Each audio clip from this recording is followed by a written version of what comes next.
Hey everybody, JJ here. Back with another Wednesday of Zoom networking for you guys. We got a great guest speaker on with us today. I talk all the time about your network and building your network before you need it.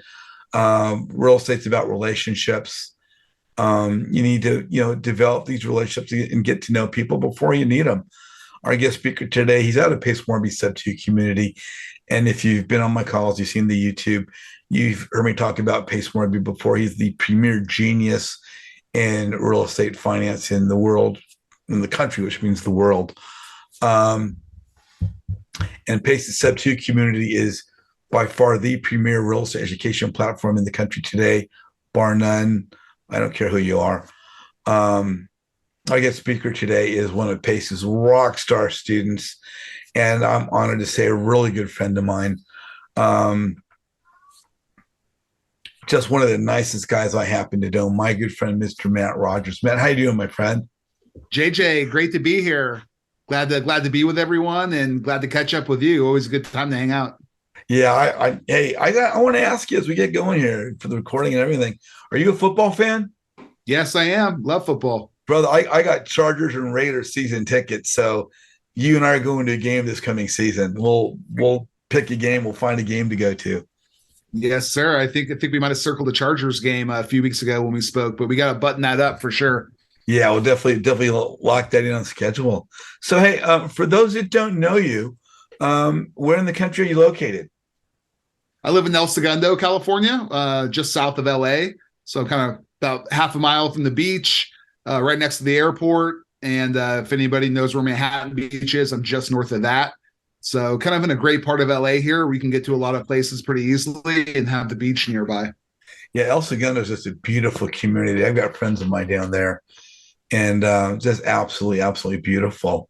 So, Matt, you and I met through real estate. We actually met. Was it the local meetups or was it the mastermind? We had met, I think, a couple of local meetups before, but we didn't really know each other that well. I think it was at Pace's Mastermind last January in Phoenix. Yeah. We really had a chance to kind of chat more and connect and get to know each other more outside of just kind of the hey, how you doing at some of the local meetups. So that's where I feel like I really met JJ. And as we spoke about, I'm remodeling my house in Glendale with a view comparable to what's behind me in the photo. But can't wait to have you and Sarah up to the house and just sit down, break bread, have dinner, and continue to build our friendship. So our commonality is real estate. That's what we're talking about today. And actually, your topic is optimizing land leads. You've become the rock star in Sub 2 about land. Pace always says Matt Rogers is the guy. I was like, okay, wow, let me learn a little bit more about Matt. And once Pace starts to promote somebody, it's just like, that's someone we need to pay extra attention to. And when you're highly respected by Pace, you're highly respected by the community, and we're honored to have you on today. Well, let me ask you, real estate's your thing. Real estate's our thing. It's how we've connected. But is this something you grew up with, your family, when you were around it as a kid? Well, if not, what were you doing in your teens? What were you doing in your 20s? Or where have you been exposed to real estate the whole time? No real estate experience whatsoever. Nobody in my family's done it. I couldn't have told you the first thing about kind of the mechanics and the ins and outs of anything, probably even as close as like 5 or 6 years ago. I grew up in Indianapolis, Indiana. That's where I'm born and raised. And I moved out to SoCal about 20 years ago. So I've been out here for quite a while. I consider this home now. I still like going back and seeing family and friends back in Indianapolis, and that place will always be special to me. But I haven't lived there in a long time. I lived here in the South Bay area of LA, which kind of consists of El Segundo, Manhattan Beach, Hermosa Beach, Redondo Beach. And that's where I've lived basically the whole time I've been out here. And I consider that home now. So, but no, I came out here about 20 years ago, got into television production, worked in that for 15 years. And we can get into that a little bit more later if you want. From there, I just kind of got burnt out after a while, and the industry was changing. Travel was getting extremely intense. The pay was not becoming equal to what the requirements were. and the industry, constantly goes through evolution and change. And I just didn't like where my career was going at the time.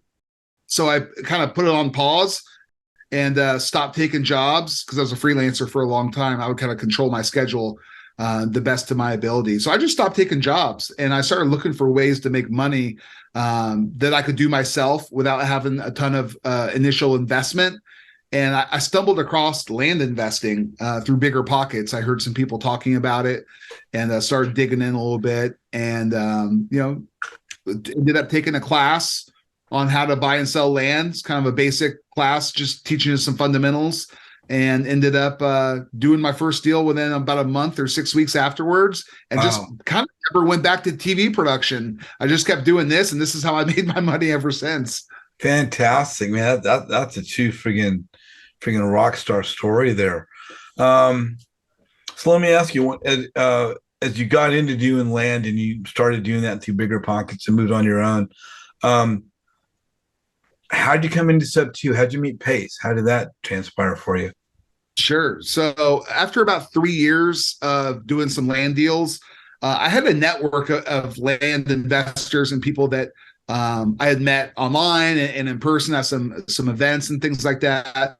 And things were going pretty well. And I just wanted another network of people that I could talk to, lean on, do deals with. And I started looking at I wanted to go think a little outside the box. So instead of going and just finding another land group, I wanted to go find more of just a general real estate group and people who are doing all kinds of different things, so I can learn new strategies, new ways to get things done, new asset classes. And my wife and I started watching YouTubes of probably 3 or 4 different real estate investors who had big YouTube presence. And Pace was one of those. Brent Daniels was one of those. And there's a couple others on there that we just started looking at their content. And it just kind of kept coming back to Pace. He seemed very authentic. Seemed like somebody you could speak with easily, that didn't have, a big monster ego or any of the things you see some other people have. I really like Brent Daniels too. He makes some fantastic stuff. He's, genuine guy. But in the end, it came down to I don't know why. We just ended up choosing Pace, and I reached out to Sub 2, ended up joining about a week later. And I was in the second wave of people that joined. So there was the first couple hundred joined, I believe, in like April, May, maybe early June of 2020. And I joined in July of 2020. So I think there's maybe 400 people when I joined. It was small. Wow. And, yeah, it's up to 10,000 now. So it was a whole different group when I joined. Because I joined in October, I think, probably just after you. And there were 1,200 when I jumped in.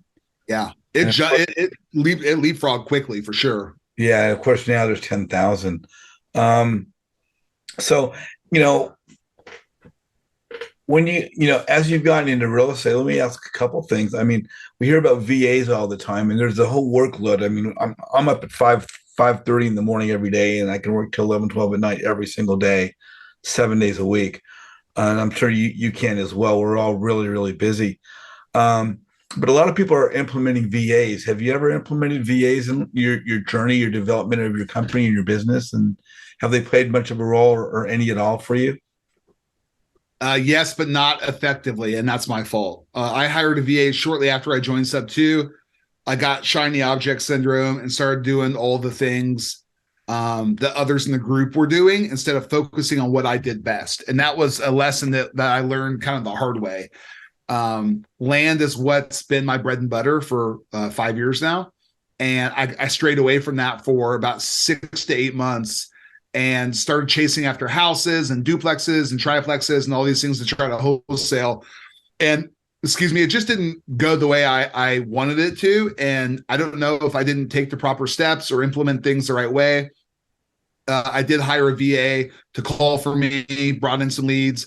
I didn't get them closed. And so that's on me. I don't think I trained my VA the right way. I don't think I did the necessary steps to put them in a position to succeed. And I'm totally willing to take the hit on that. So after about 3 or 4 months of working with this VA, I basically had to let him go. because I wasn't bringing in the money to continue to support paying him and all the marketing costs I was doing. And I kind of quickly pivoted back to doing land, which I never should have abandoned in the first place. I should have continued to do both. And within a month or two, I had about 4 or 5 more deals under contract, and it kind of was like, okay, why stop doing what works? You can implement other things if you want, but why stop? Why cut off my source of income for what? There's other things you can do to help and merge the two together, but I kind of cut it out altogether. That wasn't a very smart move. So, in step 2, they talk about the avatars and the different roles we can have, from acquisitions manager, dispo manager, transaction coordinator, visionary, integrator, all these kind of things. So yeah, I guess you've kind of worn all those hats yourself through this process.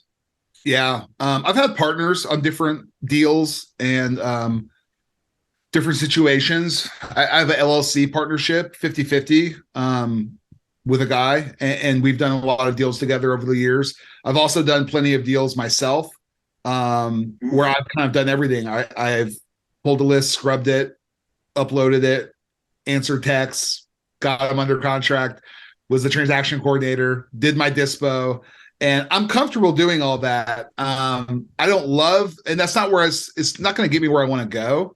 And I've definitely handed off some things to others and worked in collaboration more in the last, I would say, year and a half, other than just trying to do everything solo. So I've found good success working with like-minded people within Sub 2. And necessarily, some of them are one-off deals where they might bring a deal, I bring the buyer, or I can help get them across the finish line, whatever that is. But I've done a lot of JV deals inside Sub 2.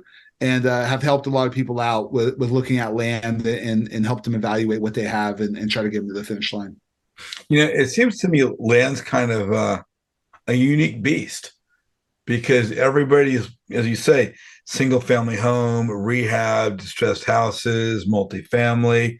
I'm involved with commercial property, and you don't hear about land in the forefront of what's going on, but there's obviously a lot of activity going on there. Is that correct? Always. And it's kind of an underlooked asset class. And one of the things that makes it unique is there are a lot of opportunities for arbitrage, where owners either aren't quite sure what they have, don't quite care what they have, inherit it, are sick of owning it and want to get out of it.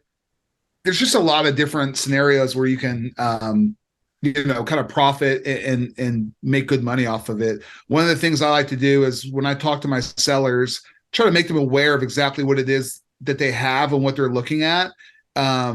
Because I don't ever want anyone to feel like they're getting taken advantage of. But sometimes they have a number they want, and I'm not going to talk them into a higher number. If I know I can sell something for $100,000 and they want 60 for it, I'm not going to talk them into taking more, but I'm also not going to lie about what they have and tell them they have something that's not as good as what it could be, Yeah.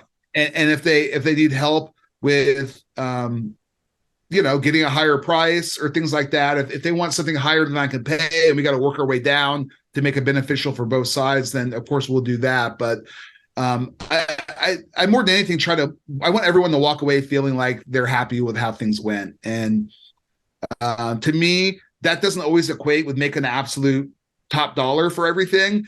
But if I can leave and the seller feels good about the transaction, I feel good about what we did, and we have a buyer who's now, getting a property that they're happy with, to me, that's worth maybe taking a little bit less if I have to make sure that everybody's kind of walking away, with smiles on their faces. Yeah, that sounds great. That's just an attribute of yours. It's a testimony to your character of doing the right thing. Not everybody's got that same mindset. It's amazing. So you're in El Segundo, California, and you're transacting land, and all this land, I imagine, is right there in El Segundo, right? That would be great if I could just hop in my car. El Segundo is not a very big town. It's they call it Mayberry by the Sea, right? So it's this little quiet town that's tucked away next to the airport and next to all the beach cities. I wish I could get my car and go drive around. Unfortunately, there's really no land here. I do most of my deals across the country. I do a lot in Florida right now, remotely. I do a lot in Texas. I've done plenty of deals across the Southeast, North Carolina, Mississippi, done deals in Georgia, Alabama. Where else? Indiana. I've done a lot of deals in Indiana, larger acreage deals. So it just kind of depends on where I'm focusing on and where I can find buyers and people who are looking to purchase.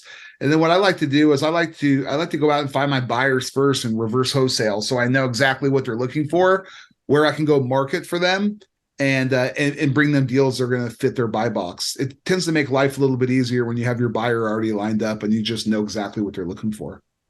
Yeah, and Pace talks about that all the time. Have your buyers list ready so that you can more quickly display your properties to get them, knowing multiple people's interest or the buy box for multiple people. When something comes across your plate, it makes it a lot easier to know exactly how and who you're going to get that transacted to. It really does. And one of the cool things about that is you can go shop very specific areas for some of these buyers. They say, hey, I want to buy a quarter acre to a half acre lot in these neighborhoods. I needed to make sure it has city water. I don't care if it has sewer, I'll take it. But if I have to do a septic system, that's fine. They'll be very specific about what they want.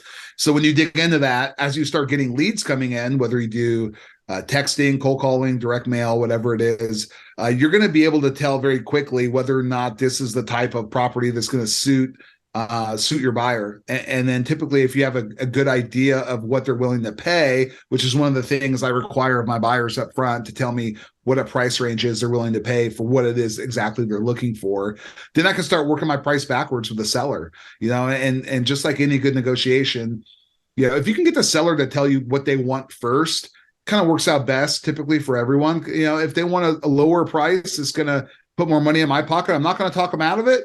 However, at the same time, if they have questions about what they think it's worth and they're not stuck on a number either way, then we'll work through that. And I'll let them know, hey, look, this property on the open market could probably sell for, let's say, $50,000. If you did that, you would have agent fees. You would have some closing costs. There would be things that you would probably walk with about, I don't know, let's say $43,000 or $44,000 in your pocket.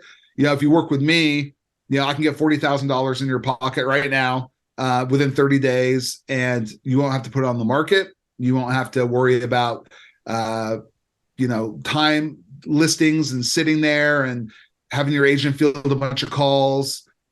This is a done deal. You might take a few grand less than you would on the open market, but this is a sure thing.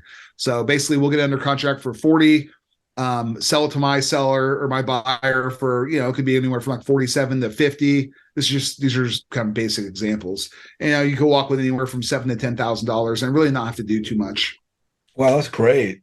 So, I lived in Texas for a short period of time and I had to have my horse still, but I had him on, open land or open acreage or a house with a good deal of land. When you're dealing with land, is it always vacant land or are there houses on them occasionally? I mean, with this, I've done properties with houses on them before. Now, typically those are ones that need to be torn down.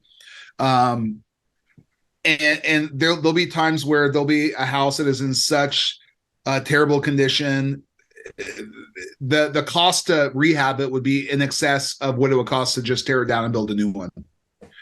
So in that case, we just go by what's called the land value, right? So if you have a lot that's worth, let's say the lot's worth $100,000 and there's a house on it and, they think, well, this house is probably worth 200 grand. Well, it's really not, because you have to tear it down. You got to build something new. And there's a cost involved to scraping the house also. It could be $5,000 or $10,000 or maybe even a little bit more to tear down a house and get rid of it and completely clear the lot. And you still might have to do some grading to the lot to make it level. You might have to take some trees out. There's some other things you might have to do to make this thing ready to put a new house on it. So if the lot value is worth $100,000, you also have to subtract the costs involved in that to make sure the lot is going to be prepped and ready to go for someone to build a house on it. That makes perfect sense. That's sounds great to me. I might have to engage you when I start looking to move out of California. It's taxes here are a little bit crazy. That's another issue. Um, so is there any, besides Pace, has there been anyone that's played a major role for you as far as a mentor or leader or someone to emulate that's kind of, shown you the path or helped you out on your road to success? I wouldn't say that per se. I would say it's more the sum of the people that I've met along the way who are also fellow investors. Um, Pace has been fantastic from a mindset perspective. He doesn't do much with land, and will be the first one to admit that. What I've learned from Pace has not necessarily been land based. It's been more a lot of mindset issues, things to propel yourself forward, things to just keep yourself in the game, and also create this amazing community that we have of people who are looking to help each other grow together, do deals together. And the cool thing about the mentorship and community is that it's lifetime. This isn't something where you get kicked out after a year or two. Yeah.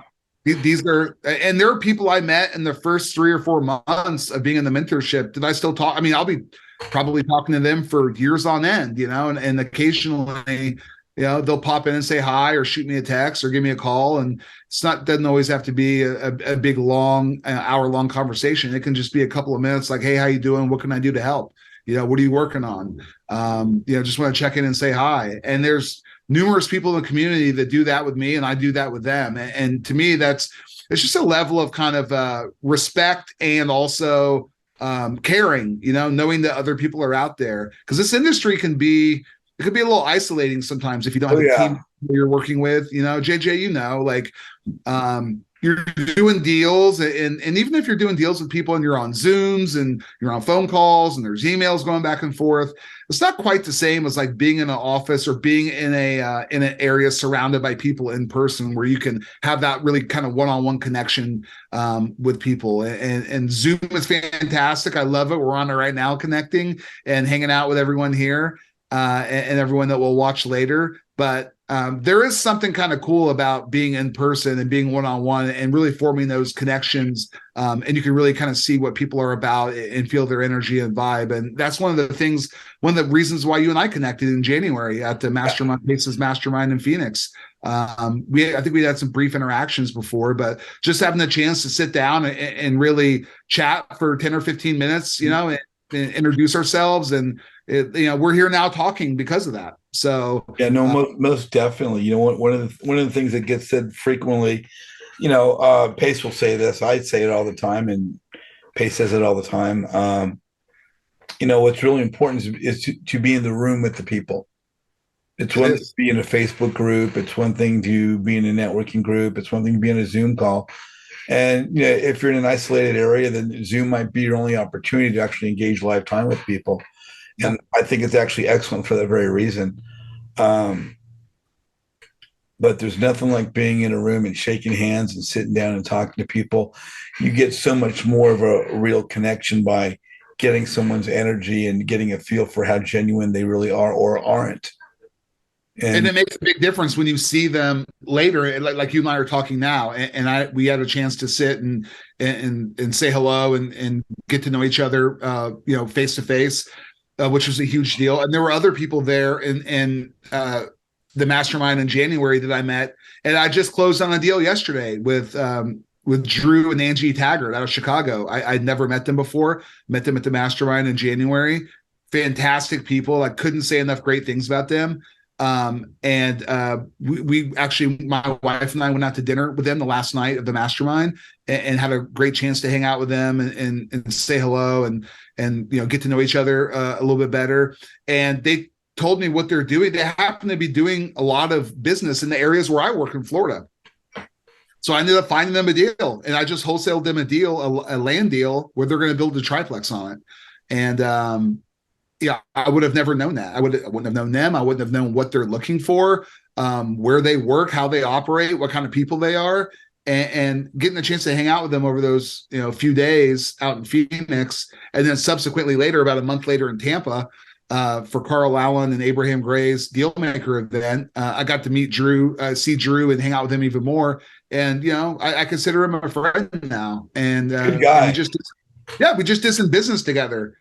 So that's where all this goes. And you, of all people, JJ, know, I mean, you're the networking king. You understand how all this works, but just within the realm of real estate, where it's not really a typical office job that we have, where we go in and there's 20 or 30 people in the office that you're seeing every day. And, you're constantly around them Monday to Friday. This isn't like that, This is a lot more of like, you got to really take your own initiative to reach out, to meet people, to let people know who you are, what you do, and how that whole cycle works, to make sure that people are aware of what you do. Because otherwise, you're just kind of being your own hole and doing deals, and it can get a little isolating sometimes. And I've felt that too, plenty of times. There's been plenty of days I've been like, holy cow, what am I'm making money, but what am I doing? Like I'm not dealing with anyone personally. Like, what am I doing? And I say it all the time, and we all kind of repeat it in different ways, but real estate's all about relationships. People help people they like. So we need to get to know people, but not only get to know them, we need to allow them to get to know us. Yeah. We need to be visible, because if they don't see us, then they're not going to get to know us. And it's all about the relationship. And I wanted to ask you, again, you're just freaking killing it, man. I just love you and love hearing your story, what you're doing. But what have been some of the biggest hurdles you've had to overcome in your journey? Is it staffing? Is it finding opportunities and leads? Is it finding dispo, paperwork? What's been some of the biggest challenges that you've had to overcome to, get your hamster going in the wheel? That's a great question, JJ. And the answer is not going to be probably what anyone wants to hear right now, but we'll get into the logistics of it here in a bit. But honestly, it's all mindset. And I've experienced ups and downs in this business in 5 years. There's days where I'm like, I couldn't imagine doing anything else. It's like, this is the greatest business in the world. I get to control my time. I can go do what I want when I want. I'm the boss, right? So if I want to go do something else and live my life, and I'm gonna go to the U.S. Open golf next week here in LA. I'm gonna go on Thursday and take the day to go do that, right? Like if I had a 9 to 5, I would have to like ask somebody for permission, take a day off, and put in for PTO. And there's nothing wrong with that at all. I mean, my wife is very successful at her job. She's been there 20 years. She does a great job. I don't know if entrepreneurship would be for her, but I don't say that in a negative way. It's more of like she has a job that she enjoys and works for her. This is what I do and what I enjoy. And just like anyone else, there's ups and downs. So the mindset issue for me is something that I'm constantly tweaking and working on, and trying to basically like limit the bad days where you kind of like can get yourself into a funk, right? Where it can be tough to snap out of sometimes if you don't really put yourself and give yourself the parameters. Even if that's just you know what? I'm just going to go take a walk for 20 minutes, go outside, get some sunshine, reset, and kind of get back in the swing of things. Because sometimes I just, you sit alone in your computer upstairs. I have a home office, which is fantastic. I love it. But you can just get kind of caught staring at the screen and you're not really living life. And to me, I willingly do this job so I can have flexibility in the rest of my life. And that's not saying I'll never have another W-2 job or another, I don't know, if the right opportunity came along, who knows? But I look at this as constantly trying to train my brain to focus on the good part of it. And when things get a little rough, just understand that these things are temporary and work through them, and try to not let the, just get to you too much. So that's a very long-winded answer, but just constantly trying to retrain your brain in a business like this is, can be challenging sometimes. Yeah, no, definitely. We've got multiple hurdles, multiple obstacles coming from us in every direction. And I think I agree with you. I think the biggest challenge is to keep our mindset consistent and even keel on a day-to-day basis. And, like yourself, I got sick a couple of weeks ago, and all I could do just to get rest and just try and get through one day to the next, so I can get to my health back to a point where it's back on my feet. And now I feel great. So watch out, world, here I come. Absolutely. Well, think about it too, JJ. When you weren't feeling good for a little while, and sometimes, when you go through that, you wonder if you're ever going to feel good again. Yeah. After like a week or two, you're like, holy cow, I've been kind of sick or under the weather for a week or worse, sometimes longer. And you start to wonder, like, I can't even remember what it felt like to feel completely normal again. Once you get into that kind of, maybe anything past maybe a few days where you just have the sniffles. If you have an actual illness, and that's another mindset issue, right? Your body is battling an illness, and you're trying to get yourself back, and then that starts affecting how you think about things, and it can kind of spiral if you don't take the proper precautions. So, I got COVID a couple of years ago, and I was down for the count really bad. Like, I was out of 3-4 weeks. And the whole time I was like, am I ever going to feel good again? Like, am I ever going to feel normal? Like, I feel so bad right now. Like, I can't, like, your body is just like, my body was like shutting down. I just didn't get out of bed for a few weeks. Yeah. That was crazy that we had a couple of years ago. Right. And like, I had deals I had to do. I had people I had to talk to. I had things I had to get done, and not much got done for a couple of weeks, So, but then you get your health back, you start feeling better. And then it puts everything in perspective, at that point where it's like, okay, now what am I doing to make sure I can feel this way all the time, and feel healthy and feel abundant and all those things that really kind of like keep you in a positive mental space to continue forward in an industry like this, where it's very much kind of like eat what you kill. You're not going in and clocking out and getting your check every 2 weeks. You got to put in the work if you want to get paid in this business. Yeah, exactly. So for people that are new to real estate and they're considering land, sure, are there any suggestions you have for them, things to look for, look out for, be careful about? Yeah, no, absolutely. Land is a different asset class compared to like houses or multifamily, things like that. There are a lot of different variables you're going to need to look for, and I couldn't get into all of them right now, but I can give a few examples. So there are certain things, just like, of course, every house is going to have electricity, either water lines or a sewer or a well, sewer lines or a septic tank, right? Those are just basic things that every house has. Land's a little bit different, right? It depends what kind of land you have. Do you have a 1/4 acre home lot where a builder wants to come in and put a house up and sell it? Do you have 30 acres of recreational land out in the middle of nowhere where somebody just wants to use it to go, maybe ride dirt bikes and ATVs and use it more for just kind of like play? Is it 100 acres of hunting land, out in the forest somewhere people go and go hunt? There's so many different variables when it comes to just, kind of the word land. I've done quite a bit of that. I've bought and sold hunting land. I've bought and sold infill lots, 1/4 acre or 1/2 acre lots to home builders. I've bought 3, 4, 5 acre parcels I didn't know what to do with, and just put them on Craigslist and Facebook Marketplace, and people would come along and buy those also. I've done all kinds of different parcels of land, and it's just the difference with that between like a house is like most of them have easy comps, and you can very much quickly kind of tell what you're going to do with it. Are you going to sell it to a fix and flipper? Are you going to sell it to a buy and hold investor? There's a small list of things that you're probably going to do with a house. Land, the options could be much more varied, definitely depending on the type of land that you have. So one of the things that I benefited from in the last 5 years is I've worked in a few different verticals within land. So I feel fairly comfortable in about 4 or 5 different verticals. And then there's another 10 or 20 that I don't even have a clue what to do with. Wow. Hey, we got a question from the group here. Let me pull somebody on here. Norm McCurry, you are on with Matt Rogers. What's your question?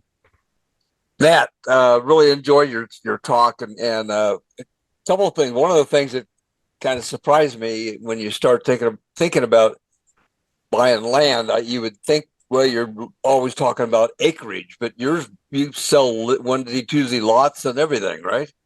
Yeah. Yes, sir. Yeah. No, absolutely. Thanks for joining us, Norm. Yeah. So I have found personally that a very effective bread and butter way to, you can make $10,000 to $20,000 a month. And I don't want to say the word easily. It's simple, but it's not easy. Yeah. Finding builders and finding them home lots to sell to them that they're going to build on. And it's not going to probably make the most money in the land space, but it's a very easy or very simple, predictable way to make $5,000, $10,000, $20,000 a month if you're consistent with your marketing and talking to people. Because I look at it as kind of just filling orders for a home builder. And if you get 2, 3, 4, 5 home builders telling you exactly what they want in certain areas, it makes it much more simplistic to just go target the areas they want specifically, go find them deals. All of these are going to be off market for the most part, and they don't have to rely on a realtor to bring them these deals, see what's on the MLS.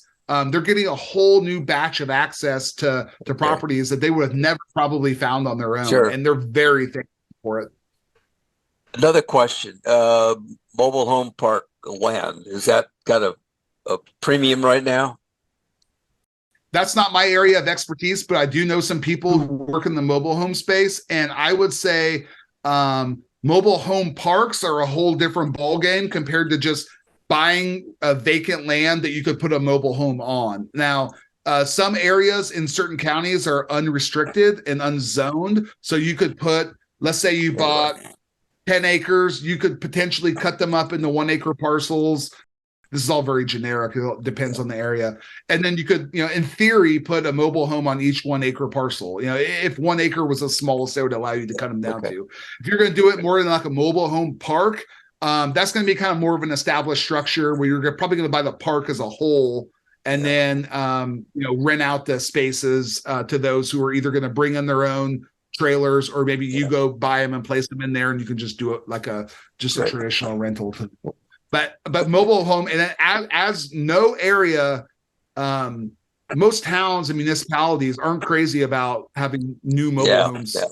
They zone against them, so they zone against them, absolutely. So if you could find an area that you could put those in, it's probably going to be a gold mine. I have my friend Andre Anderson is an accomplished info-lot flipper and developer, and he has gone out to Mississippi and some parts of Jacksonville and has found these little pockets where he can buy 5 to 10 acres, cut them up into smaller chunks, put a mobile home on it, and get the water and the sewer or the septic system in and all those things.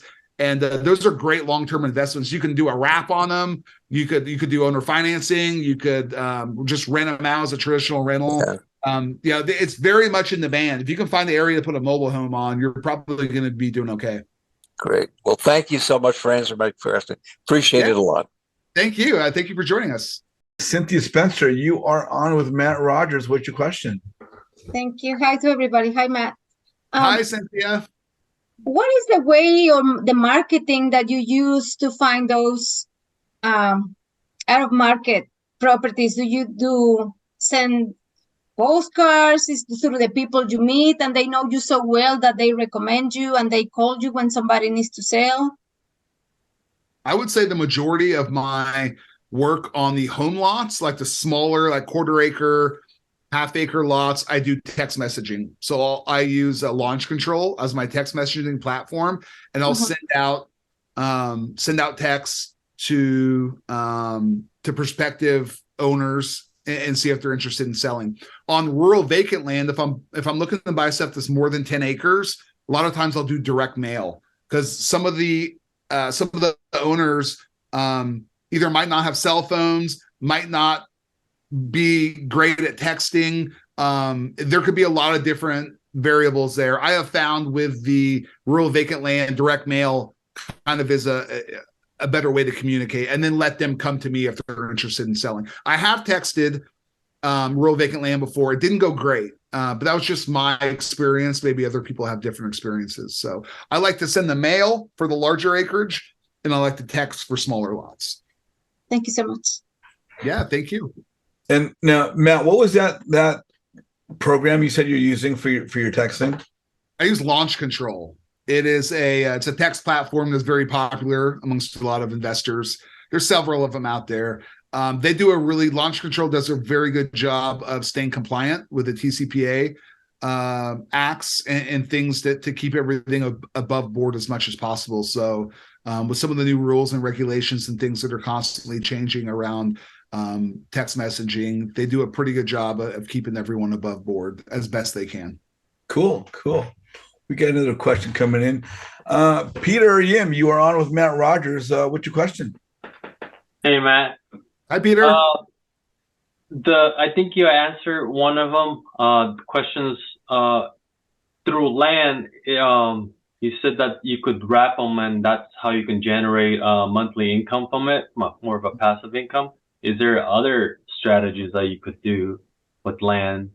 That's a good way to do that. There's, you can either just buy it outright and sell it outright. You can wholesale it and get an assignment fee. Those are both cash solutions. You could buy it on owner financing, you could buy it cash, close on it, then offer owner financing to a seller or to a buyer, excuse me. You could buy it cash, offer owner financing to a buyer, and now you just fully become the bank. You could do a wrap where you could get it on owner financing from the seller, offer owner financing to the buyer, and collect the arbitrage in the middle. I know people that do that. I typically do cash deals. I am looking to start a note portfolio, I would say, here the next 6 to 12 months. You can do the ability to arbitrage on smaller dollar lots is very good, where you can pick up lots for $1,000, $2,000, $3,000 and sell them for $10,000 or $12,000 on owner financing. And a lot of times you can get your initial down payment back. You can get your initial investment back with a down payment from the buyer. All right. And then you'll be into the deal basically for no money at that point. And you can get, whatever the amount is you're going to do on the low dollar deal, it might be $200 a month, $150 a month, something like that. Because the lower dollar buyers on owner financing typically don't have enough money to, not always, but typically are looking for a low monthly payment, and like $150 to $200 is typically kind of the top end for something like that. You start getting into higher dollar stuff where maybe you buy something for $25,000 and you're selling it for $50,000 to $75,000 on owner financing or a wrap. You can increase your monthly payment to the buyer significantly at that point. That's something you could charge $500, $600, $700, $800 a month. It all just depends on whatever you want to work out with the buyer. Okay. Wonderful. Appreciate it. Cynthia, you're back on Matt Rogers. What's your question? Thank you. When you started using launch control, what was your initial investment? And do you bring a list that you buy, right? How do you get your list to plug it into there, or how does it work? How do you do it? Thank you. Sure. So you could pull your list from PropStream if you want. I use a software called LandVision. It's a little on the pricey end, but I've used it for a while, and it is probably not something I recommend to anyone who's just getting started.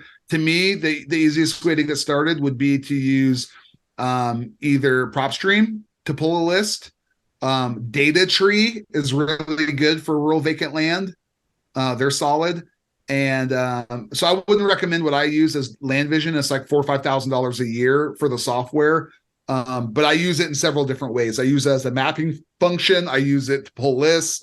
But if I was telling anybody just starting out, PropStream and DataTree are great places to start to pull data for fairly cheap. Thank you so much. Mm-hmm. Man, I think that's about all the questions we have for now, but I want to thank you for being on. Great topic, great value you've brought.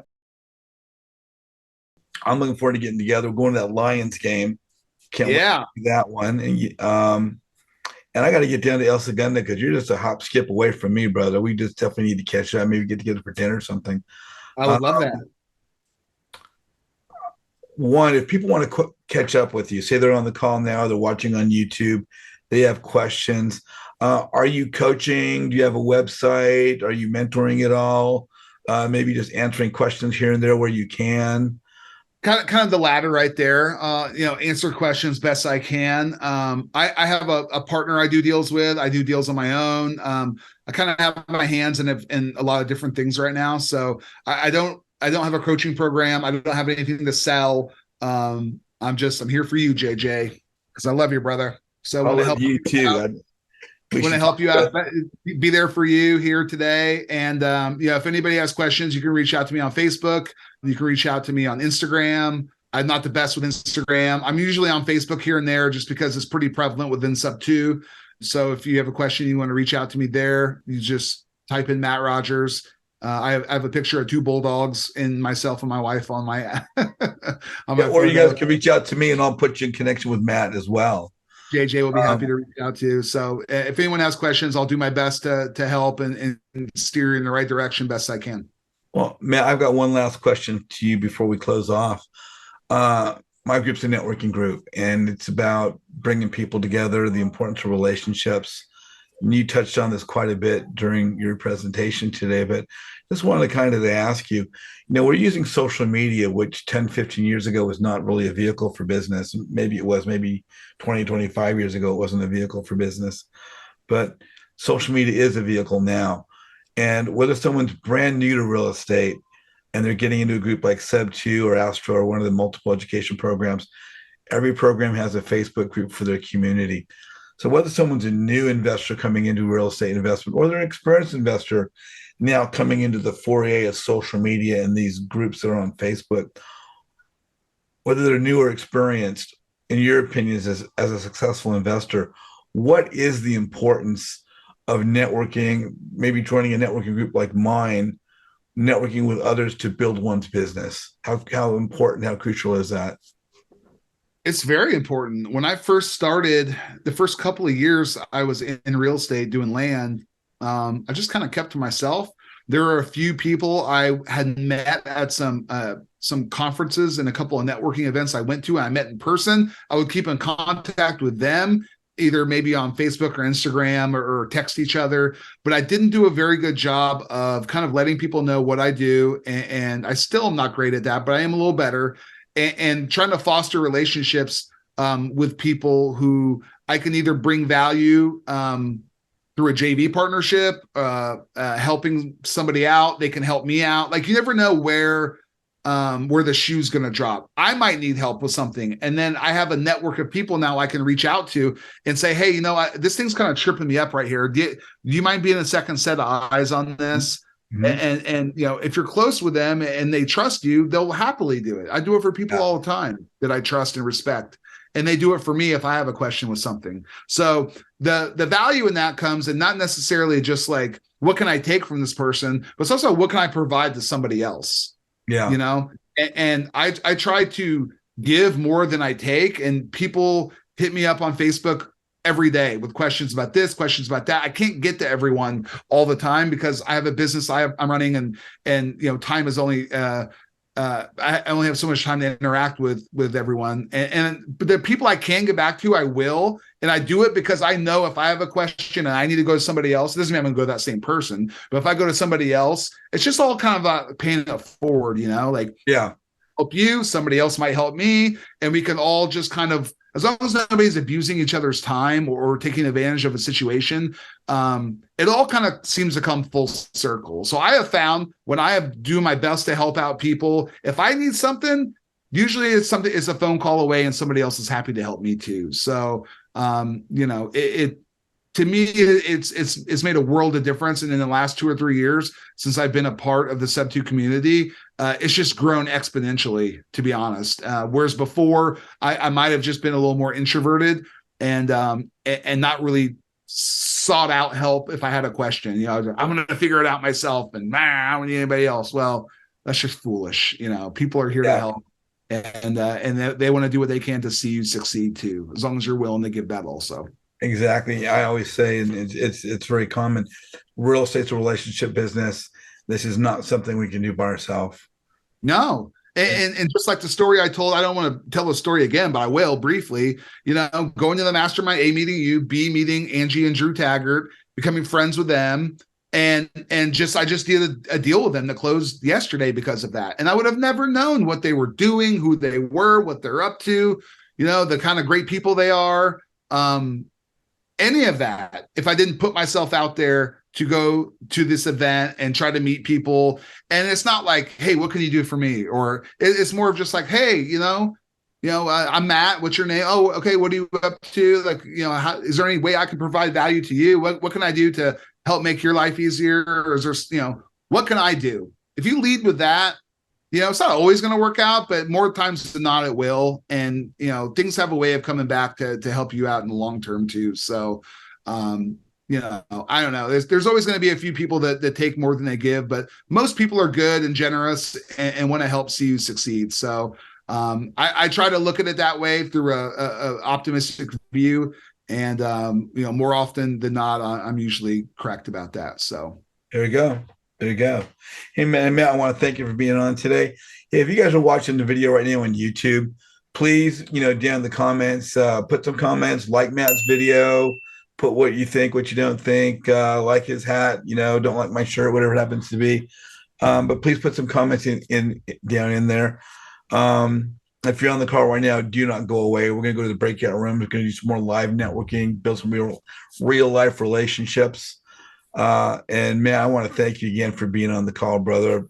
Friggin' full on rock star. More importantly than that, you're someone that I can call to my heart a friend. And to me, that's where this business begins. That's where this business ends. It's in the relationship. I say all the time, don't chase the deal, chase a relationship. And I'm glad that we're friends.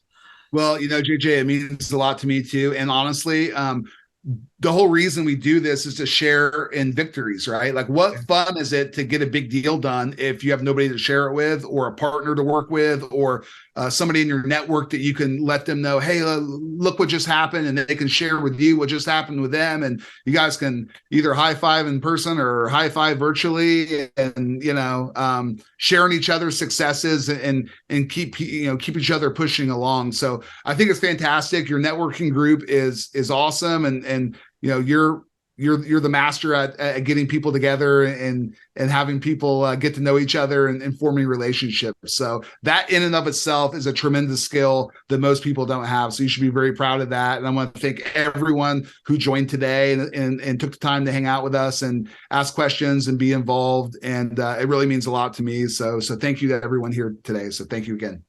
Thanks a lot, Matt. Guys, over and out. Stay tuned for more on Flipside with JJ. Look for more on the YouTube channel. You can get a hold of Matt on his Facebook, on his Instagram, or contact me. I'll put you in touch with Matt. And you can connect with me via my website, jjazizan.com. Click the register now button, register for the networking group. And keep doing what you're doing. Look at the people you're surrounding yourself with, you're building relationships with. See how you're marketing yourself, because you don't mark your business, you mark yourself. And keep crushing it and doing the best you can. On behalf of Matt and myself, Matt, we'll see them all later, right? We will see everyone later. Good luck with everything, everyone. And can't wait to hear about everyone's successes. Over and out, guys. Bye-bye.